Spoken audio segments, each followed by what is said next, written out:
So my name is Simon Clark from Swansea, and a year and a half ago, just about, on July the 13th last year, something awful happened to me.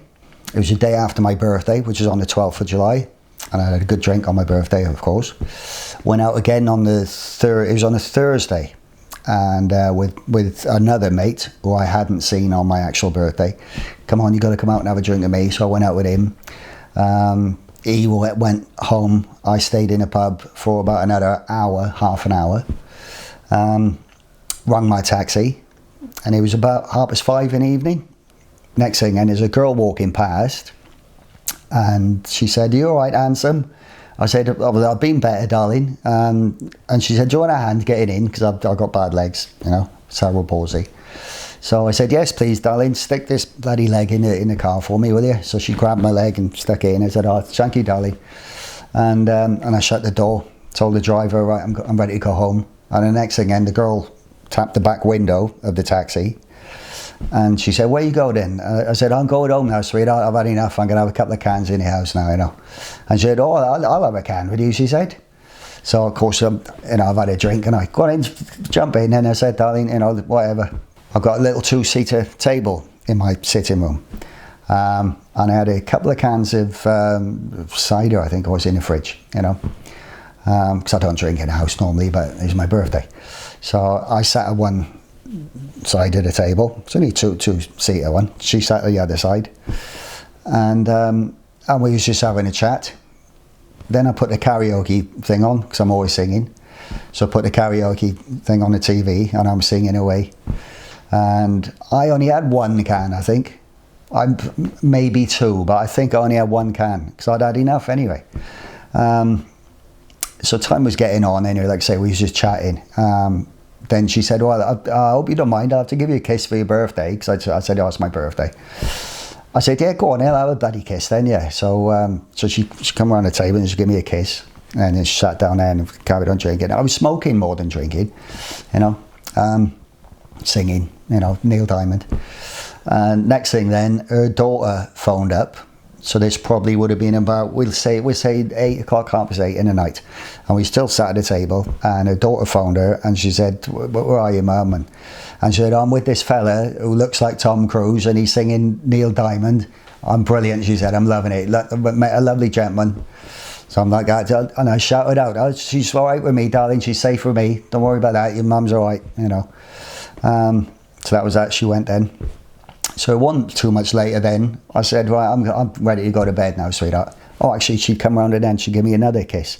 Because I said, "Right, I'm going to bed." So she'd come round again, give me another kiss. So I said, "Right, I'll grab you a quilt now. I'll stick you on the settee, sweetheart, because I'm done, I've had it, So she said, "Yeah, oh, thank you so much," she said. So I'll go to the quilt then.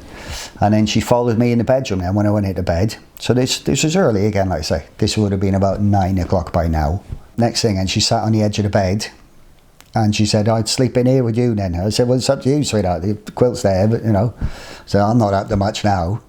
So she sat on the edge of the bed, and I remember her taking her clothes off. And she carried on, having a go with me.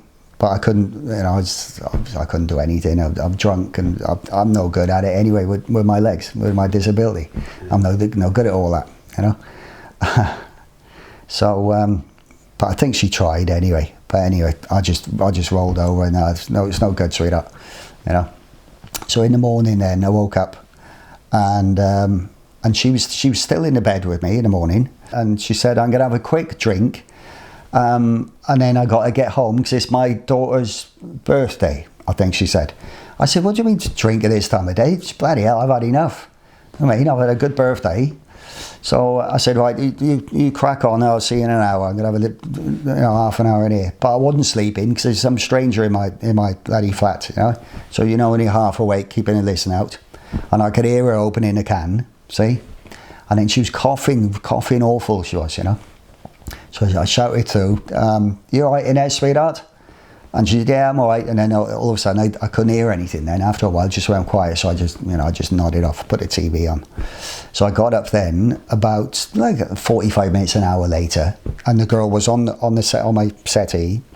The quilt was on the floor, but she was on the settee with her clothes on, and she'd been all, and her head was like that, and she'd been all sick, all down her top. See, oh, what a state.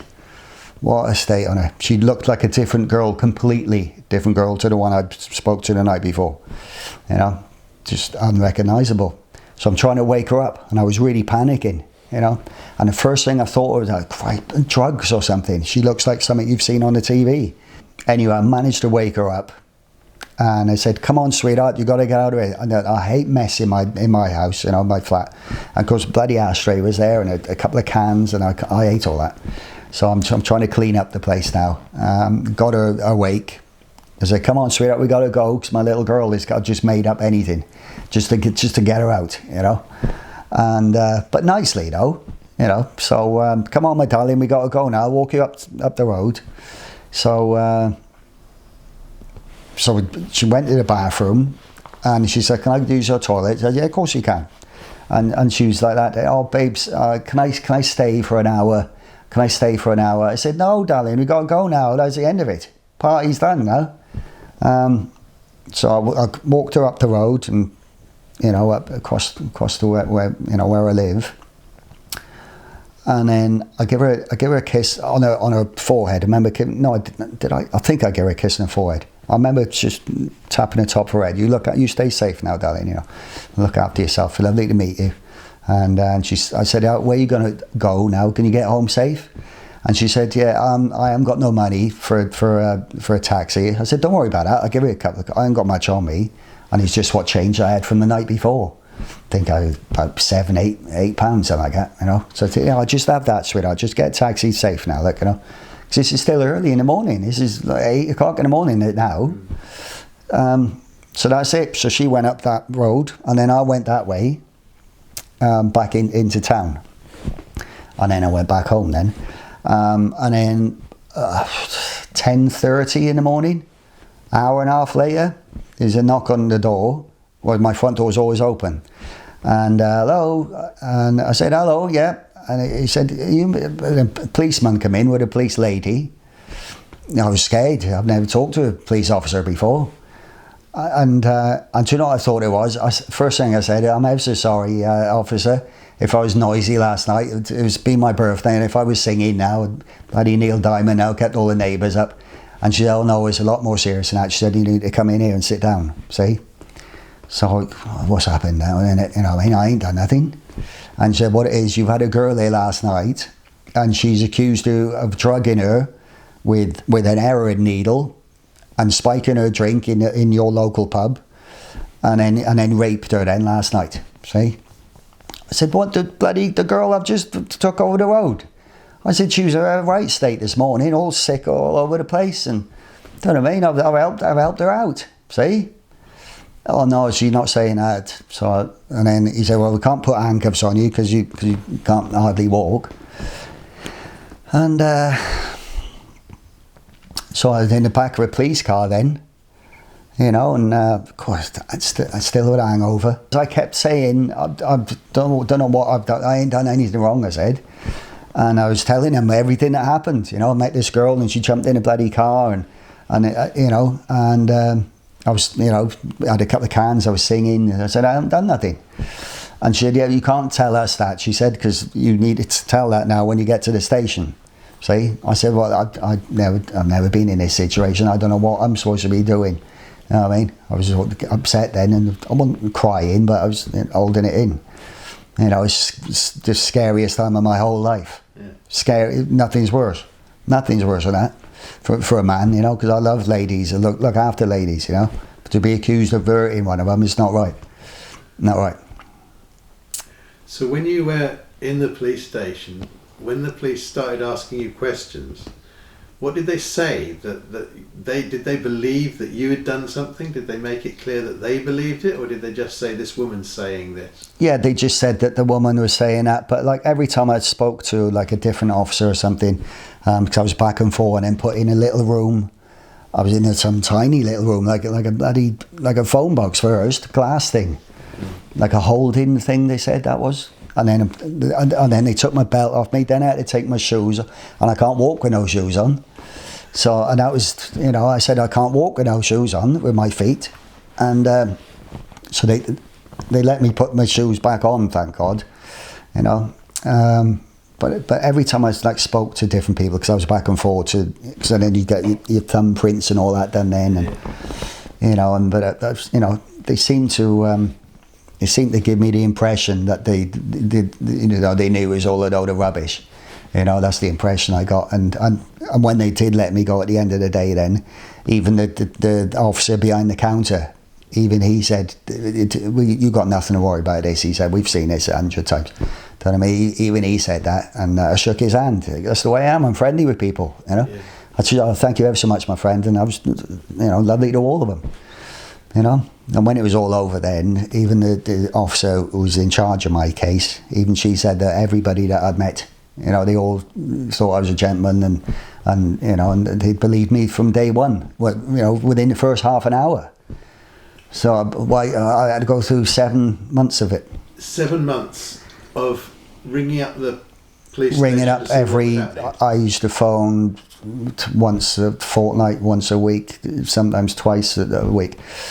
Just frantic, just pulling my hair out, crying. That's all I did, is cry for 7 months. Yeah, I didn't smile. And as I understand it, she actually suggested that you performed this sex act, even though the way she described it would be absolutely impossible for you because of your legs. Yeah, physically impossible. Like I said at the beginning, I'm not good at all the moves. You know, there's one move I've got. So yeah, so it's just impossible. I can't do that. You know, going out of details is just on top. I can't go on top with my arms and my leg. I can't do it. I'll just collapse. Yeah. You know, so yeah, it's just nonsense. You know, it's just crazy. I don't know why she would do that to someone when I was only kind to her. So so when I went home that night, it was late at night. It was about 10:30. I was in the cell all the day, in the police station all day, scared. You know. So I went straight to bed. I was crying. You know, my best friend who lives around the corner, he came and see me. I was just cuddling him. I was just in his arms, like crying like a baby. You know, I'm in trouble and I haven't done anything. So everything will be okay. So I just went to bed, cried myself to sleep. And then when I woke up in the morning that day, I went into the living room. Like I said, I tidied it up the day before anyway.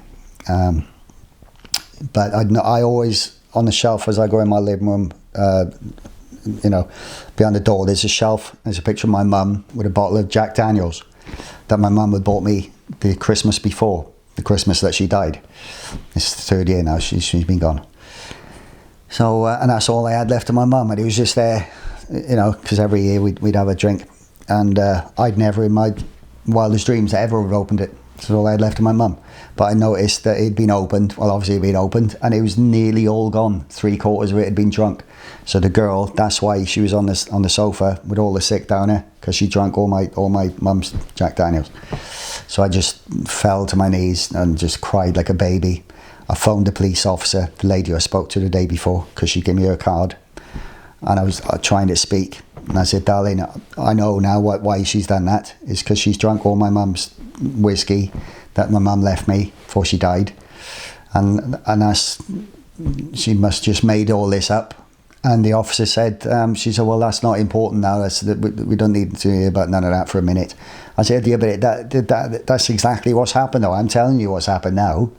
You know, surely you need to come and take fingerprints on it or something, because I don't think I've held it once to put it on the bloody shelf."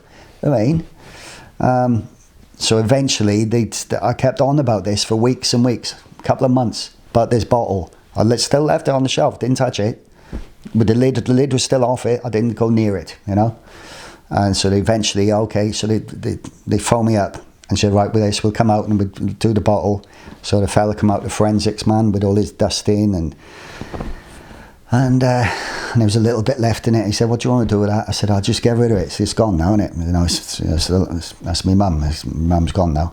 And I was crying, and he said, "You know, what a gentleman you are." I said, "Don't worry about it. Your mum's still here anyway.